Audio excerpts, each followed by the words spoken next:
MGC GT is the first car arriving here today. What a beauty that is. Parfait. We have a Jaguar Mk2 convertible there. Ooh, next entry in the Weaver Wonder. Don't remember seeing that one anywhere before. More car arrivals. Mark 1 Cortina. A manual with overdrive. Some nice old badges. And look at this, the Cheltenham Caravan Owners Club badge. Incredible colour that, isn't it? The dash as well is very 70s. It is, isn't it? Maps readied for the journey.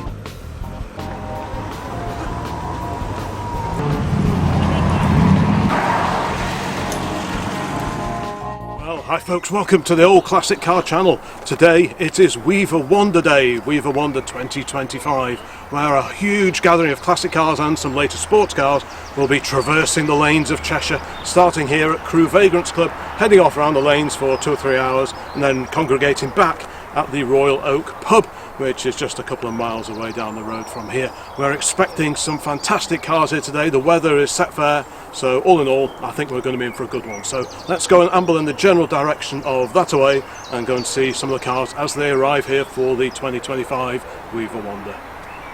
MGC GT is the first car arriving here today for the Weaver Wonder, parking up in the field over yonder. Ooh, what do we have here? Very rare 4-door SAAB 99, and this is an automatic, this particular example, which makes it pretty rare. And on the V plate, that's quite a late example of the breed. Great to see that one here. How do you know it's an auto from the front?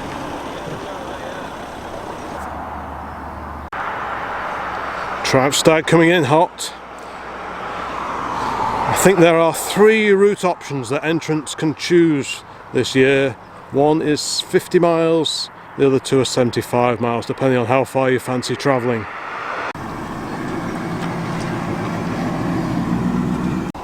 Here we have a limited edition version of the MGTF. I think this is the LE500. Porsche 944. That'll be a good choice for the event today, I think.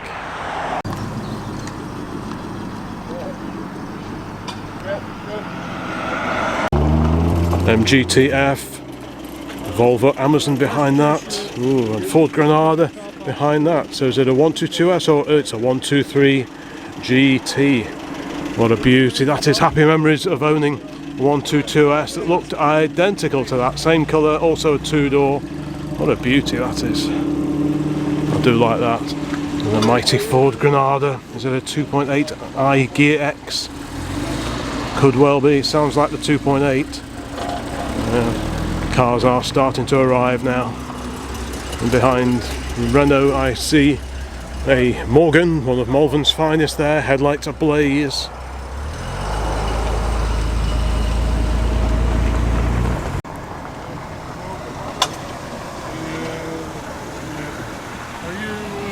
A great little Honda S800.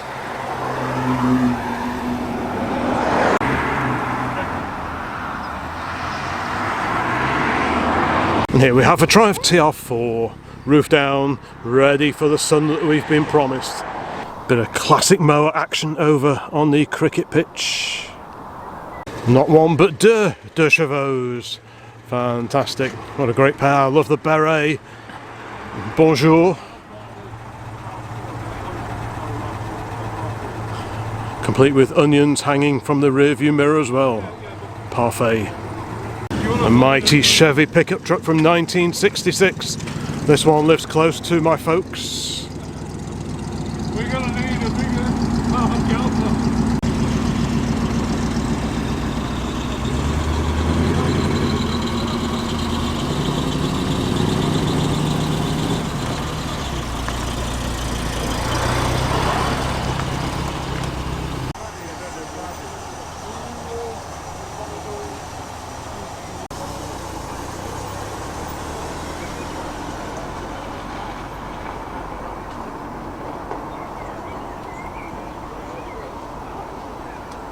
We have a Jaguar Mk2 convertible there.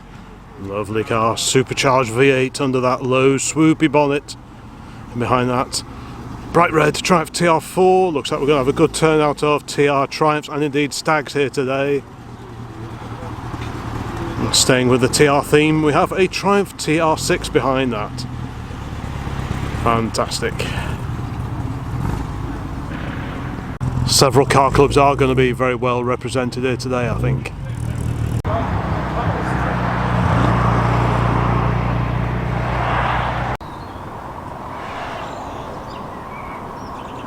Looks like the TR4 is relocating.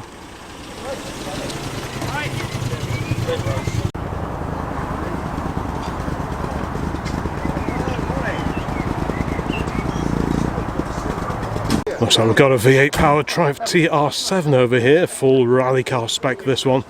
That sounds phenomenal. They did build TR8s back in period, but not too many of them. Whether this is an original TR8 or a V8 powered TR7, I don't know, it doesn't really matter. Has the same effect. Fantastic looking car, just perfect. Behind that we have one of the later MGTFs, an incredible Willys Jeep arriving just over the back there from the Second World War.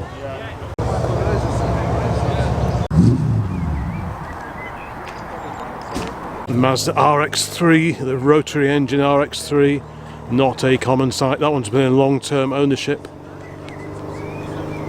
The Triumph Stag very well represented here today. Mark II and Mark I examples here today. Not that there's a great difference between them. Both versions have the 3-litre Triumph V8 engine under the bonnet.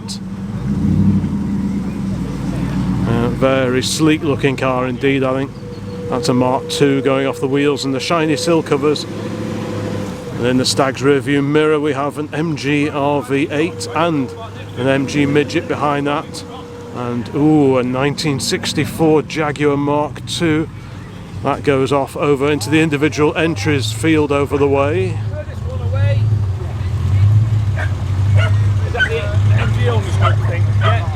Here we have Austin Healey Sprite.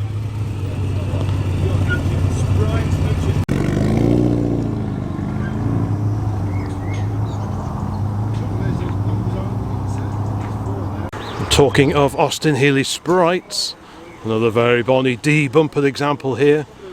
So that would have been the replacement for the old Frog Eye Sprite. Still with the lift out side screens in this one. The car before did have the wind up windows, but these slightly earlier Sprites still had the side screens, the removable side screens, just like the Mark I.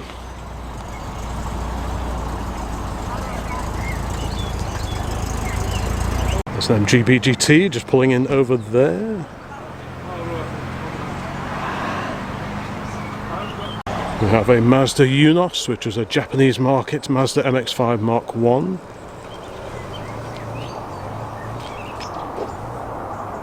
Next entry in the Weaver Wonder that for this year, this incredible rally prepped Ford Escort Mark I, complete with bubble arches, etc. That looks pretty special car.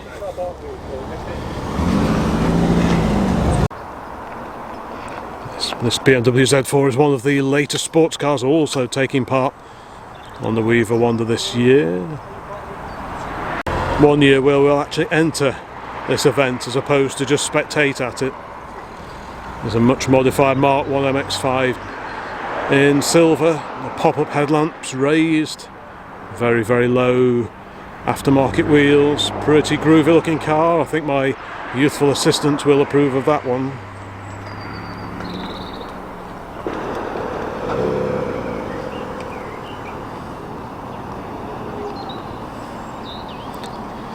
Another Triumph Stag joins its compatriots, followed by an MGB Roadster chrome bumper.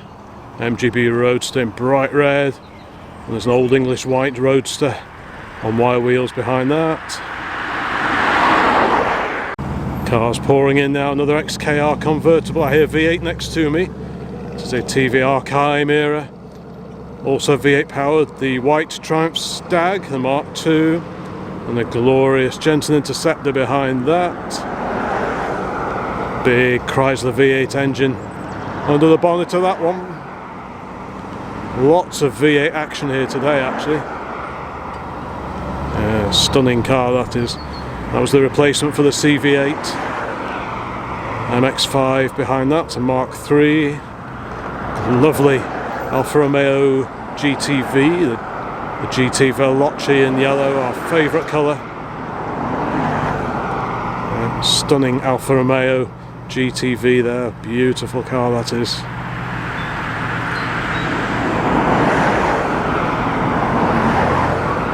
Look at this great little Mark 1 Mini from 1966. Little Mini Cooper, fantastic. Tartan red in the black roof, it's a Cooper S as well. Mercedes-Benz SL, one of the R129 series cars. Here is a 5 Series BMW, one of the E34 era. Haven't seen this one in a little while. Followed by the second example of our 129 Mercedes-Benz SL. It's a lovely example in green, that. While I'm over here, I might just have a closer look at this incredible SAAB 99 GL. What a rare car that is. Super comfy, really idiosyncratic cars with the ignition key down in the middle of the seat, so you have to put it into reverse, at least on the manual cars. I assume it's the same on the autos like this. I'm not sure, answers on a postcard. Yeah, very distinctive, really well thought out and well built cars, designed for the tough Swedish climate, of course. It's a real treat to see this one. We don't tend to see it anywhere else. This one from 1979 on a V, so that makes it quite a late example of the SAAB 99. By this point in time, the slightly larger 900 that was based on the 99 had actually been launched. Yeah, a real treat to see this one. Being a GL, it's one of the slightly posher ones, hence the plush headrests in the back seats as well as built in to the front seat. Hope you can see that through the reflections. Got some very period looking Pioneer speakers on the rear parcel shelf as well. Yeah, great to see this rare survivor here today. Next up, a Beaufort kit car.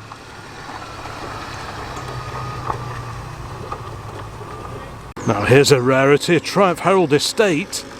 Wow, I don't remember seeing that one anywhere before. What a great practical classic that is, based on the 1360 Triumph Herald. What a great machine. Now cars don't park up for all that long at this particular gathering before they head off for their road runs, so I'll have to try and fit in as much as I can. Next to the BMW Z4 is that lovely 105 series Alfa Romeo, beautiful GTV or GT Veloce. I can hear an air-cooled Citroen coming up on my port bow. Yep, there we go. The Citroen 2CV van. And that's the AK400. C'est magnifique.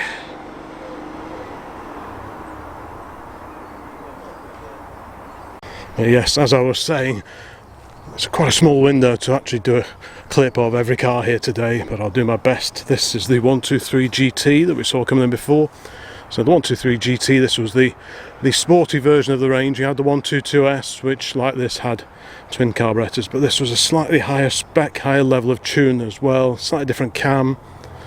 If I remember correctly, you've got the tacho built in, or attached rather, to the top of the dashboard. Hope you can see that through the window. You can just about see it there in that little pod on top of the dash. That's a 123 GT thing, as is this very sporty looking steering wheel with the GT badge in the middle. Yeah, lovely car. Manual with overdrive, operated by the switch on the steering column. Yeah, beautiful. But like I say, to look at, this is just like my old 122S LMB 50G, which I actually owned twice. Same colour, also a two-door. There's that lovely just post-war Sunbeam Talbot 10 drop head coupe. That is a regular feature of the Weaver Wonders every year, and indeed many of the classic car shows. And here is that Granada, and yes, I was right. It is the daddy of the range, the 2.8i Gear X. That was the poshest one, top of the tree when it came to the Granada hierarchy. It's got all the bits and bobs, Proper Ford mud flaps on it, the alloy wheels, sliding steel factory sunroof. Another Mark 1 Unos coming in just there. Great in red, happy memories of owning a couple of those many years ago. And yeah, very plush inside this big old Granada. Headrests front and rear, auto box. Yeah, all the bits of trim. You've got the gear badges there telling us that this is one of the top of the range models. I'm guessing those little fog lamps as well were probably an original fitment, Ford branded as well. Yeah, great to see. Here is the S800. I was just talking with the youthful assistant. Last year there were two of these turned up. One of them had a really long extended rear deck on it. If you've not seen that particular video, please check that one out. That was the WEAVER Wonder 2024 video that we did last year. But yeah, great to see this one here today. Whether the elongated S800 will also be here, I'm not sure, but we've got this one to be going on with. What a great little car. Very cosy in there. I'm not sure I would even fit in there, to be honest. But really cool car. Very high revving. That was the thing that really made these cars stand out. Quite an advanced little car really for the era, compared to sort of the MG Midgets and the Spitfires and things that we had over here. The S800 was a whole different kettle of fish really. Yeah, very nice to see this one here today. Beautiful little car. You could also get the fixed head, the sort of coupe version, as well as this, the convertible. Very cool little car.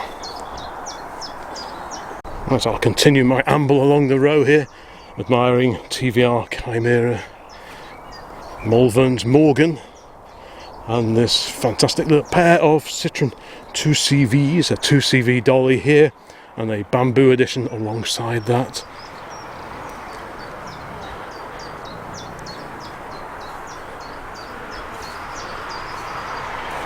Roof furled back on this example, hoping for somewhat brighter weather. I had thought the sun would have broken through by now, but maybe later on, who knows.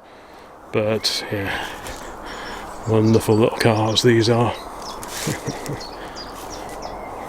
Looks like this one is particularly well travelled. 24th World Meeting of 2CV Friends back in July of 2023.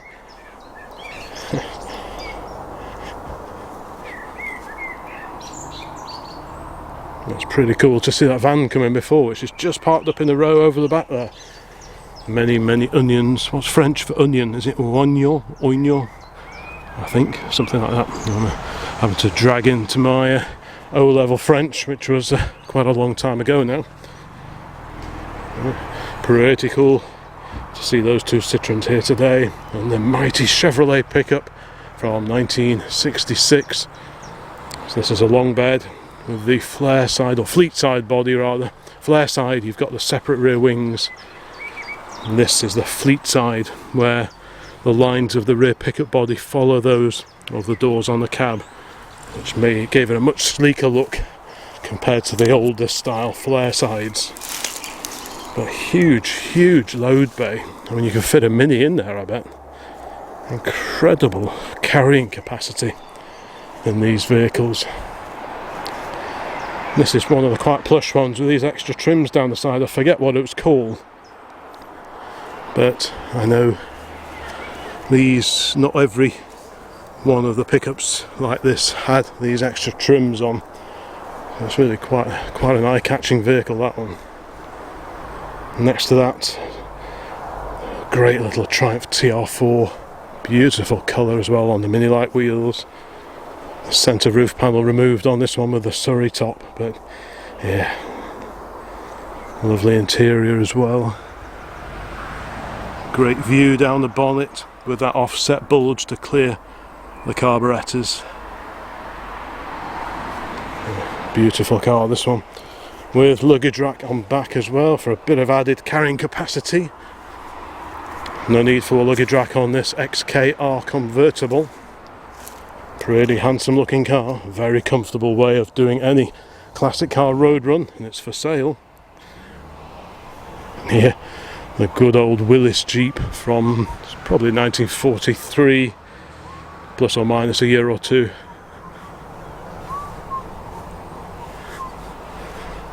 Pretty groovy. And coming in now is a car that I saw at the Swettenham Arms just a couple of days ago. An incredible Chevrolet. Sounds immense.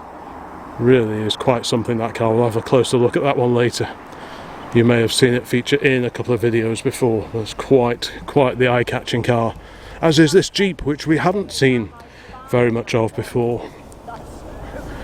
I know it lives fairly local, but I don't think I've seen it anywhere. But I love this sort of field telephone type arrangement in the back here. I wonder if that still works. Probably not, but it's pretty cool that it survives, and it survives on display in the back of this wartime Jeep.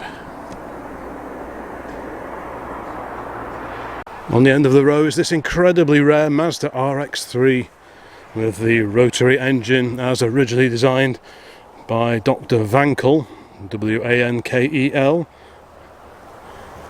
Mazda persisted with rotary engine development. Unlike most other manufacturers, really, it was only NSU at the time that also produced Wankel engine cars in the early 1970s. This one's incredible. Clearly very well travelled. There you go.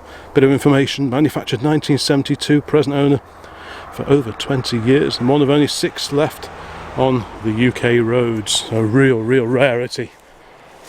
And the Weaver Wonder is about the only event we tend to see this one on. Maybe we don't get to the right events, but it's pretty cool to see this on these lovely old period and nicely deep dish Mini Light wheels, nicely recessed in, so you've got the lovely wide rims on the outside, which really do look the part. But yeah, such a rare car. How many of these were sold here in the UK? Well, I really don't know. Maybe if you've got the figures to hand, let me know in the comments. But I can't imagine these were a common car in the 70s here in Britain. But if you know more, please let me know.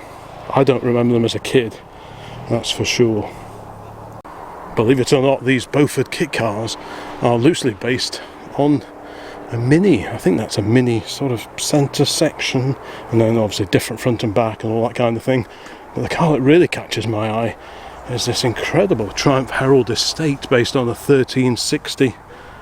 So this would have the 1296cc 4-cylinder engine under that tip forward bonnet. Amazing engine accessibility, and the turning circle on these was comparable to that of a London taxi, making them super manoeuvrable in towns and cities, and very popular as driving school cars as well. Back in the day, in the 1960s, the Herald was first launched in 1959, I believe, and replaced the standard Pennant, which was the run-out model, basically based on the old standard 10. But yeah, the Herald with its separate chassis, all sorts of different versions of these were offered. There was the Courier van, which is very similar shape to this, but without the rear side windows. Of course, you had the regular 2-door saloons, convertibles as well. And in other markets, I think India, they also did a 4-door saloon version. Was it the standard Gazelle? I think was one of the model names. There was a couple of different variants, 4-door variants in overseas markets. It's well worth reading up on your Triumph Heralds, because there were so many different variations. Like I say, not all of them were offered here in the UK, but a great car, very practical. So great as a first classic car choice as well, because they are so easy to work on. Tilt forward that bonnet and you can get everything under the bonnet. These estates are not common by any stretch of the imagination. Styled by Michelotti, the Herald originally, the Italian styling house. And this one's got a tow bar on it as well, making it even more practical. So what more could you want from your classic runaround? Just perfect. And there is the M for Michelotti on the bonnet catch there, which features on all Triumph Herald Spitfires, Vitesses, and even the Bondi Keeps and cars like that. More car arrivals, Mark 1 Cortina, followed by another great Mini. Right, so let's carry on this row of classic cars here this morning. GTF. So this was the replacement for the previous TD. I wonder what the TE was. But yeah, by this point in time, the headlamps have been blended in to the front wings to give it a slightly more modern look, but there's no disguising really the pre-war inspiration or the origins for the T-Series MGs of the 1950s. And these would soldier on until such time as the MGA was fully ready for production. A very, very different car indeed.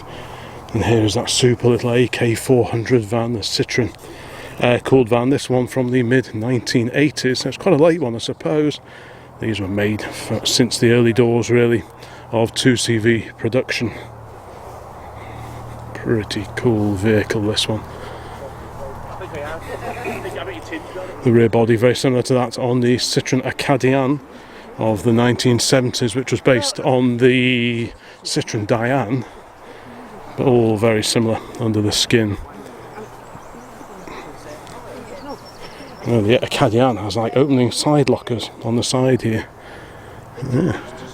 Pretty groovy little van. I do like a commercial vehicle, as regulars here on the Old Classic Car channel may have spotted. Next to that, the super little just post-war Sunbeam Talbot. I think the last time I saw this was at the Avro Heritage Gathering recently. There was a classic car meeting over at the Avro Heritage Museum at Woodford, and this was there. And we have seen it here on previous Weaver Wonders, but it's a lovely little car, drop head, 4-seater with picnic set on the back, something coming behind. It's one of the S-Series TVRs just pulling in over there. So I need to get a bit of a wriggle on because I want to try and photograph most of these cars as well. So the Mazda Unos and MG alongside that.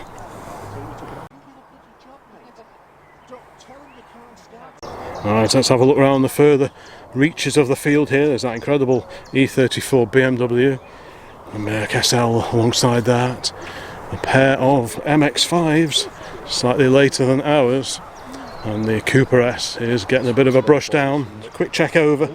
A beautiful little car, Austin Cooper S. Yes, Cooper hello, sir. S. So what is a 1275? 1275. 1275. Is this one you've had a long time, or? I've had about 10 years. 10 years. Oh, so you know it quite well then. Quite well, yeah. It was bought supposedly as a nut and bolt restoration. Is it? And I'm still trying to find the nut and bolt they restored. Oh, it's one of those, is it? yeah. Yeah. No, it's a beauty, isn't it? That's a lovely little car, that is. So is it standard? As far as Cooper S's go? Yeah. Is it single or twin tank? It's single tank. Right. So was the twin tank an option early doors? This car was built in October 65. It's October And 65, January right. The twin tank came in. Oh, I see. Was it an option at this time? It was an option. So it was an option early doors, and then early doors, it was an option. then 66 it was a standard thing. Right, I see. Right, I got you. But yeah, it's a bonny little car. I bet it goes really well. It does now, yeah. But there's always something to do, I guess, isn't there? I'm afraid so, yeah. I had a petrol leak yesterday to try and sort out. But, dear. And we got it there. We sorted it in the That's end. a beauty, isn't it? It's a lovely little car, that is. I'm surprised how few minis there are. Yeah, there's not too many here today. No. I haven't seen them at all yet. Ooh, we have the Jaguar Mk2 here. Mk2 3.8. Lovely car. So this is a 64 registered car. These were based on the earlier so-called Mark 1s, or the 2.4 or the 3.4, the earlier cars. Then the 3.8 became an option when the Mark 2 came along, like this beauty here. I do like these. Just such a good looking car, I think. Got some later seats or retrimmed seats in there. A manual with overdrive. So that's the one to have by all accounts. Although people do say the 3.4 is a little bit revier perhaps, but the 3.8 is the one if you want maximum grunt, I think. Something like 220 brake horsepower, I think, is standard. So that's why these things were so beloved of the criminal elements in the 1960s and the 1970s, because they could show a clean pair of heels to most police cars, I would imagine. I mean, they can't beat radio, but in terms of the police cars that the old Bill were using back in the 1950s and 60s, they wouldn't stand much of a chance against a well-driven Mark II. Alongside that we have MGB GT on the Ross style wheels, the Rowe style wheels, as produced by Rubery Owen on behalf of British Leyland, and quite a few other companies also used the Ross style wheels back in the 60s and the 1970s. Super clean example, this one, with a great pair of Lucas extra lamps on the front there. We like those kind of accessories. It's also got a full-length Webasto roof. And here's that incredible Mark 1 Escort. I don't think I've seen this one before. Quite a few cars that I haven't seen before have turned up for the Weaver Wonder this year, which is always nice to see. This one looks very purposeful with that great set of lamps on the front, the bubble wheel arches, lots of period looking sponsor decals down the side, auto lights, CB Teachers Whiskey. Many switches in this much modified Ford Escort. Pretty cool looking car. Got some later sports cars along here, including this somewhat lowered bright silver early MX-5. And this Jensen isn't any old Interceptor. This is the Jensen SP with the 6-pack performance carburettor upgrade on it. Many louvers in the bonnet, attempting to keep that huge Chrysler V8 slightly cool. I imagine there are quite a lot of electric fans under there as well, because that is a big engine, but it is a pretty big car as well. Well, let's see what we've got parked up over here. The big TVR, one of the modernish era. That's a 2009 Mini there, Ford Focus. And here is the S-Series TVR that we saw coming before. We don't see as many of those as we do like the Chimeras and even the Griffiths, so it's nice to see this one here. Fiberglass bodied as pretty much all TVRs were, I think, even going back to the very early days of the company.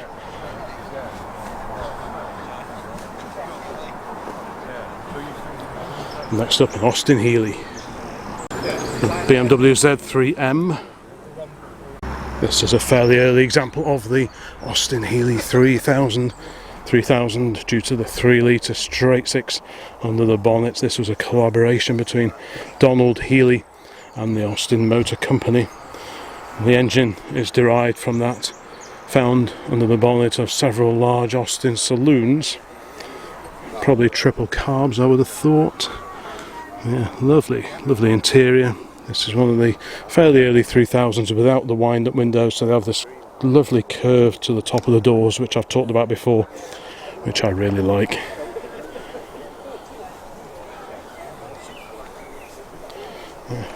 Very good looking cars, I always think. I know Harley's a big fan of these. He keeps dropping hints that we should sell everything and buy one of these. Amazing angle to the gear lever on these cars.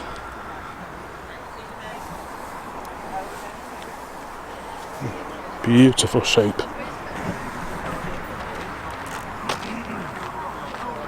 A couple of BMWs here, an 04 BMW Z4 and a Z3 alongside it.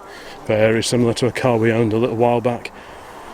And this, an MGA Roadster on the end here.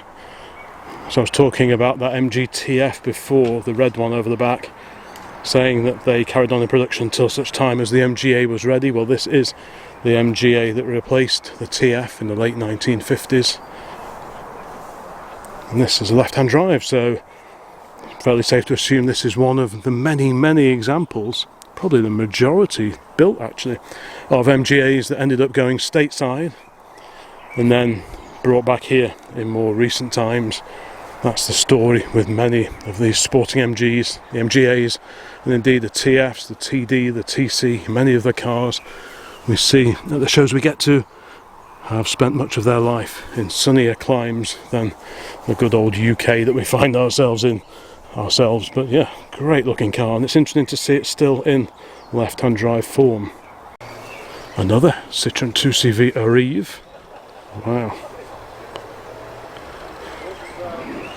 Bit of beret action there as well, which seems highly appropriate as the 2CV reverses in to park alongside the Alfa Romeo GTV. There's a super original Austin Maestro here.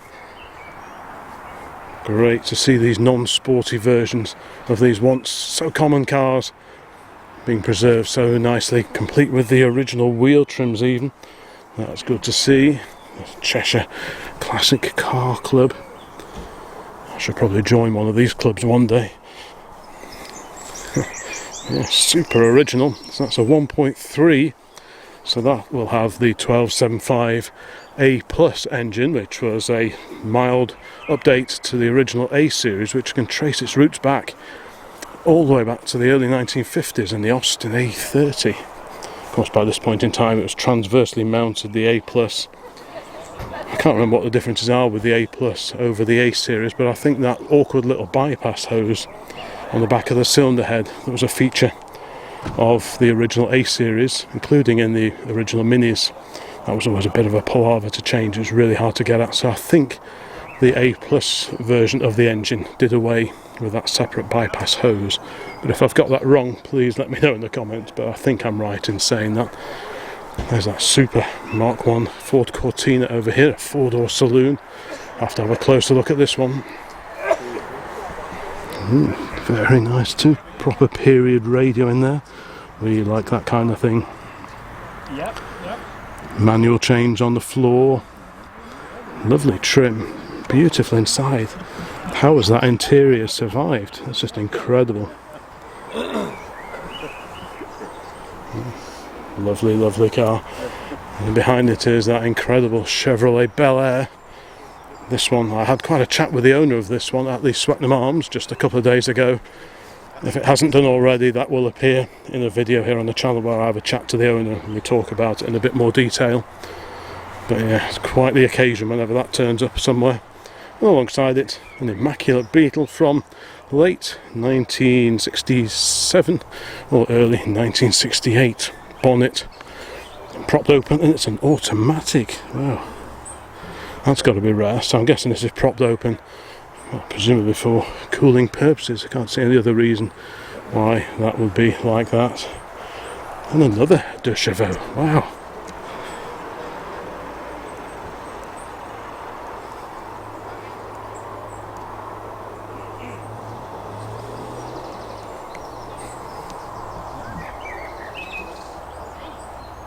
Here's one I didn't see coming in before, an XJS convertible, a full convertible version of the XJS V12 engine.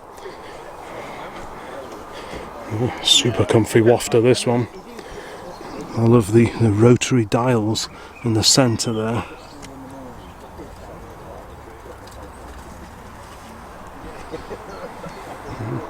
Lovely condition, that one. Yeah, well, we have met. Yeah, because I dropped the milk off. Probably be on one of my old bikes.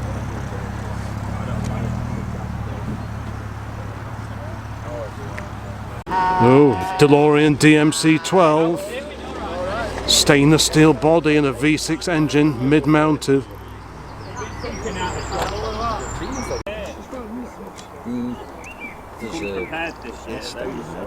We've seen the Austin Cooper S, now we have the Morris version of the good old Mini Cooper. This one on the D plates from 1966. The Cortina has moved over here.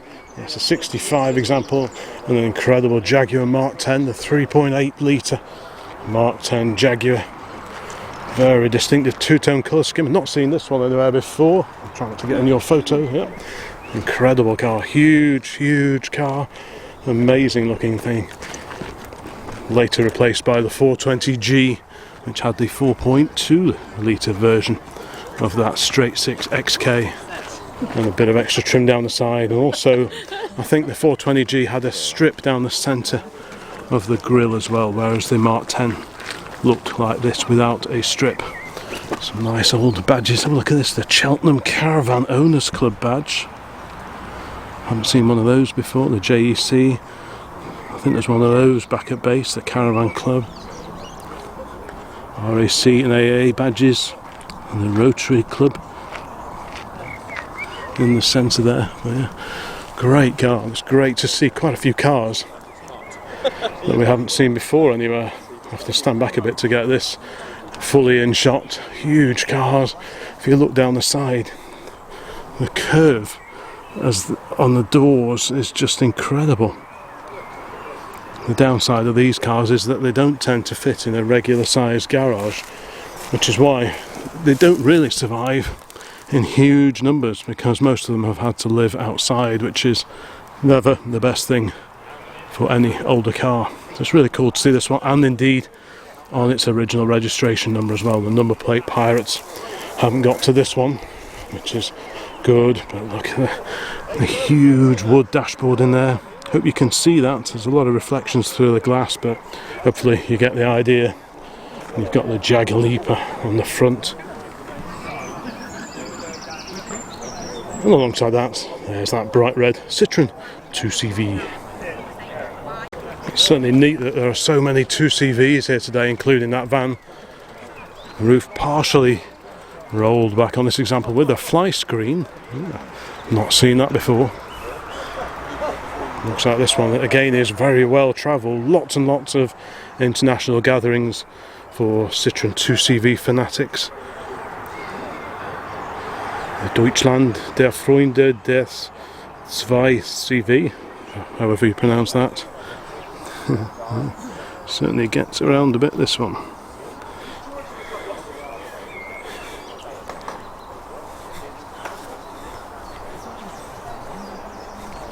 I like the colour scheme as well. Grey with a red roof looks really, really neat. Ah, I see that other Honda S800 has arrived. Much longer wheelbase compared to the standard factory car alongside. I hear V8 behind. But, yeah, I'm still not quite sure what the story is with this example. Just hang on a sec. Yeah, really long back on this one. You can see, compare it to this one here. This one much longer, much more carrying capacity. So I wonder who did this conversion and wonder what the motivation was for it. Very, very unusual sight. Oh, here's another car I didn't see arriving, the Austin 1300. So this is the 1275cc version of the good old ADO 16, which was the BMC internal design code, their reference when they were designing the 1100. And this, the 1300, which came along a little bit later. This one's about 1971. It's a 4-door saloon. Lots of 2-door saloons were sold as well, and indeed the estates, the Austin Countryman. Then you had the Morris versions, all the badge engineering, such as the Van den Plas 1300 with its little picnic tables in the back of the front seats. And there was the sporty MG. Harley's blown away by the seat covers, the colour of the seats. Looks like very early 1970s. Wow. Incredible colour that, isn't it? the dash as well is very 70s. It is, isn't it?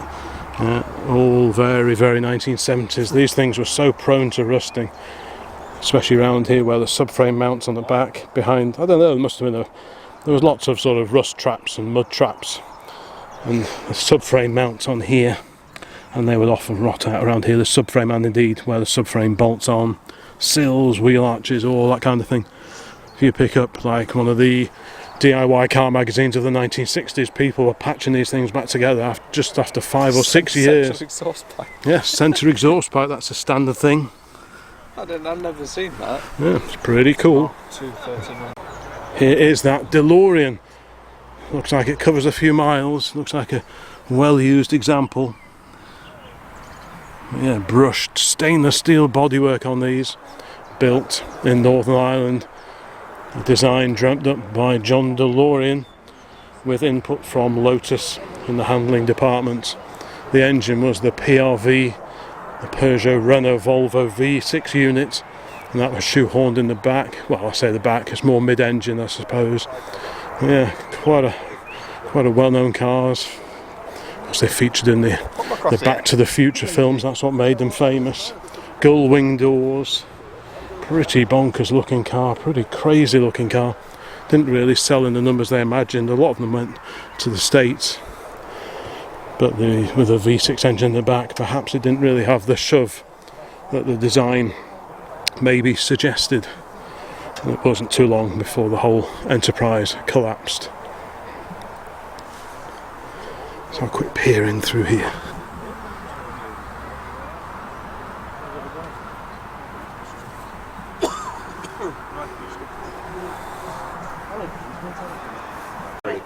When you're running 29 horsepower, you need as much extra as you can get. I do like these Z3Ms. This was the top of the line performance variant of the original BMW Z3. This with the fixed roof. pretty bonkers cars. 4 pipes out the back, M3 engine under the bonnet. One thing you have to watch for when you're buying one of these is check the spot welds in the boot floor, because too many enthusiastic traffic light Grand Prix can tear the diff out of the rear boot floor. So that's something to check if you're buying a Z3, especially one of the performance ones. And there goes the Chevrolet heading off towards the start point for this year's Weaver Wonder. I think the cars are starting to go and line up, so we'll go and head down there because blink and the cars will have all left. I can hear something behind me as well. SAAB follows Chevrolet, and here is that incredible rotary engine Mazda RX-3, not MX-3, RX-3. Very, very rare Japanese coupe. Really cool to see that one here today.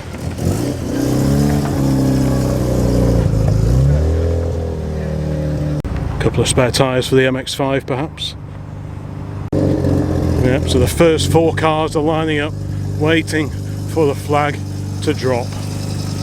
Chevrolet is in pole position, exhaust burbling away, the mighty V8 engine under the bonnet of that one. Yeah.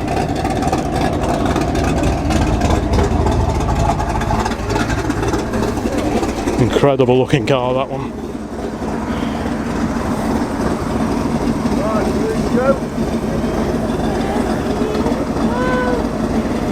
There we go, first one flagged off, ready to leave.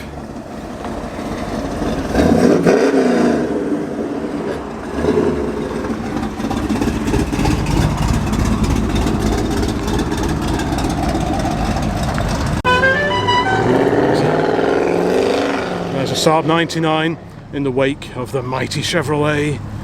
Cars are starting to come through now. MGF behind the SAAB. Like I say, 3 different routes, and then they all congregate at the Royal Oak Public House.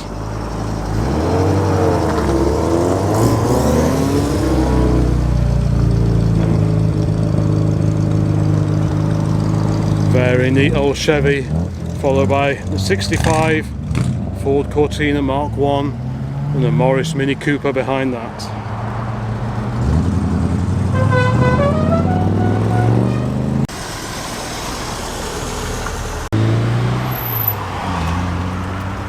And the Triumph Stags over here, and indeed other Triumphs, are readying to leave as well, perhaps en masse altogether.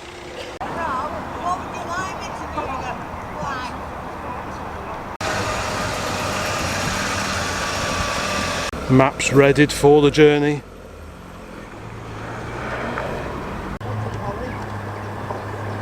There goes one of the XKRs.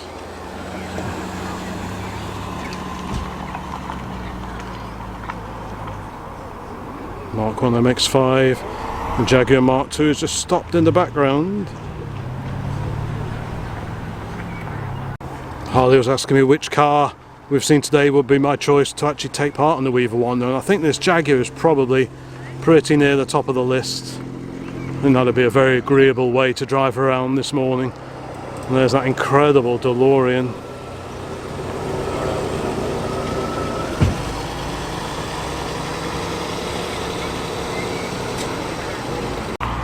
There's one of the Mercedes-Benz SLs purring off.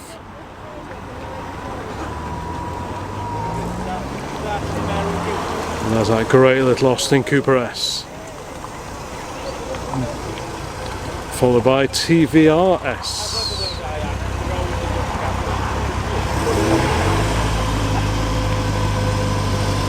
V6 engine sounding sweet.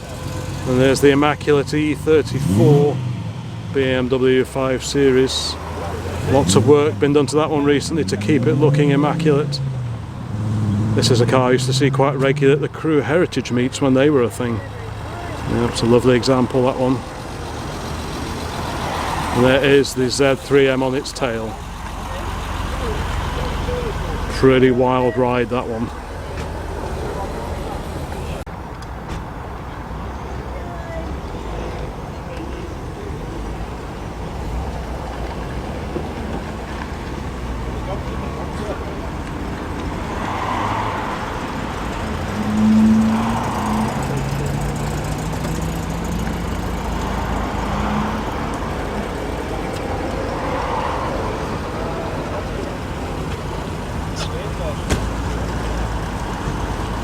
Such a treat to see so many different shapes and makes of classic car here today. Everything from this great Herald estate to that Mazda RX-3, some later sports cars too, a whole gaggle of Triumphs, Stags, TRs, a few MX-5s as well.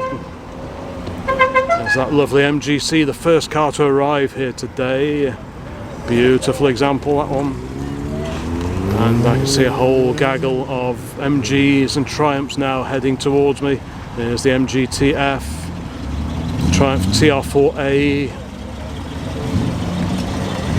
one of the later MG-TFs, and the MGR V8, the V8 powered MGR V8 of the 1990s, early 70s MG midget in its wheel tracks, and one of several Mark 1 Mazda Unos or MX-5s here today. Great to see all these cars, and the weather nice enough to have the roof down when you've got the option.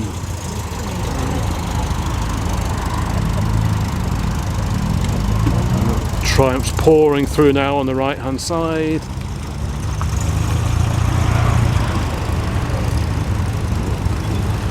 Is this russet brown? Someone will let me know. Looks like a russet brown, very popular colour with Jaguar Rover, Triumph and BL in the 1970s. Lovely V8 burble. 4-cylinder MGB GT. We've got a rubber bumper GT, I didn't see that one before. Very similar colour to the Stag. Yeah, where's that one parking? I didn't see that.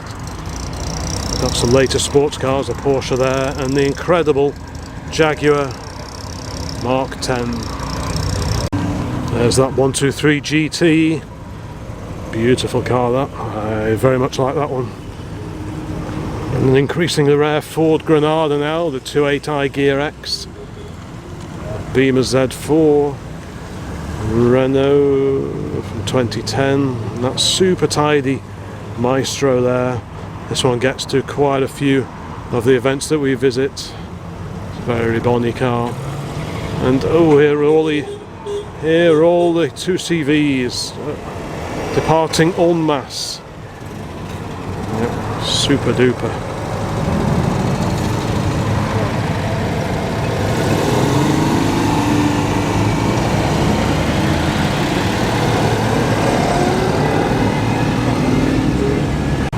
Triumph 2.5S, twin carb 2.5 litre, and the whole gaggle of Triumph Stags.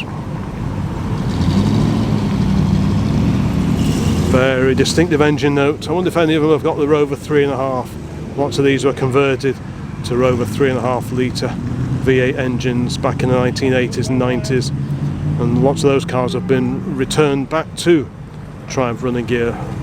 Got an E46 era of BMW 3 Series, a Jaguar XK there. There's the wartime Jeep, the Willis Jeep.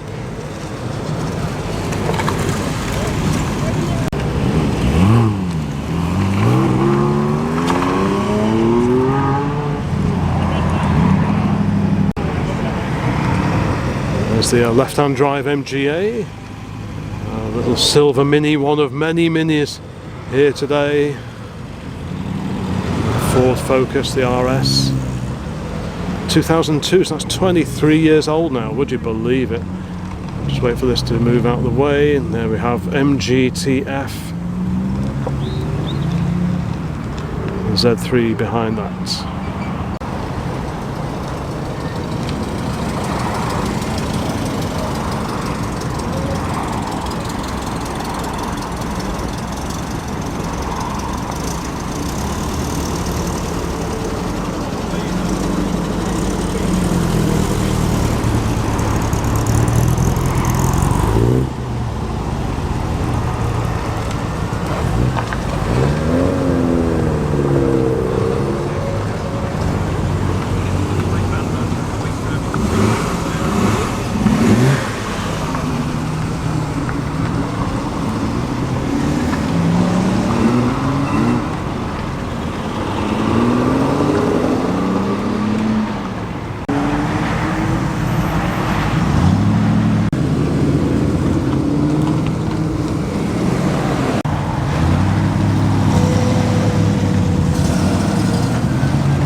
There's that lovely Austin Healey departing. Beautiful early Austin Healey 3000.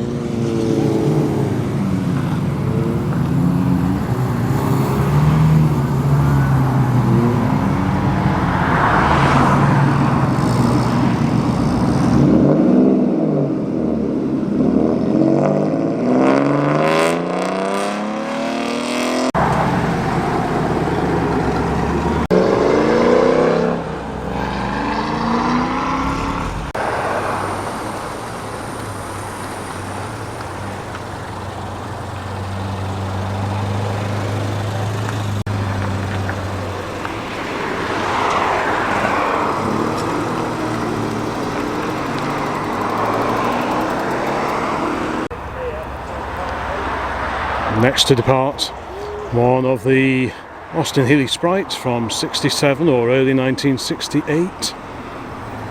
Very bonny little car, that one.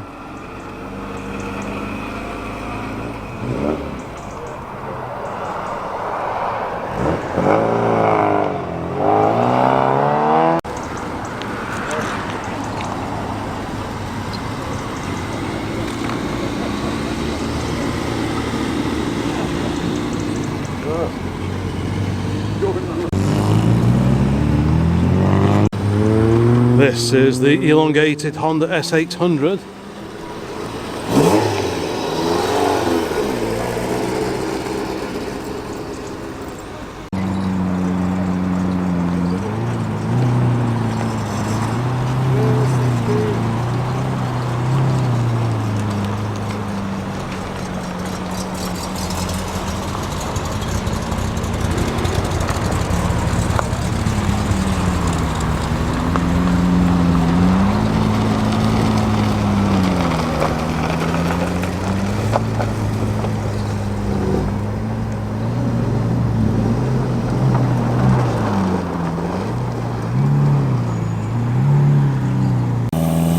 That great little Austin 1300 readying itself for the journey ahead around the lanes of Cheshire.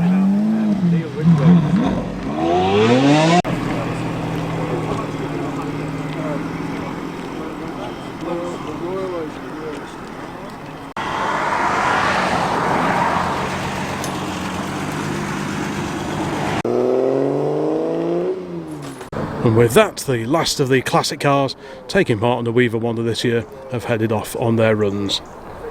And there we go, car park empty once again, as if nothing ever happened. So thank you so much for watching this particular video. I'll include links to similar uploads at the end of this one. Please give it a like, consider subscribing to the channel, and there'll be loads more videos along very, very soon.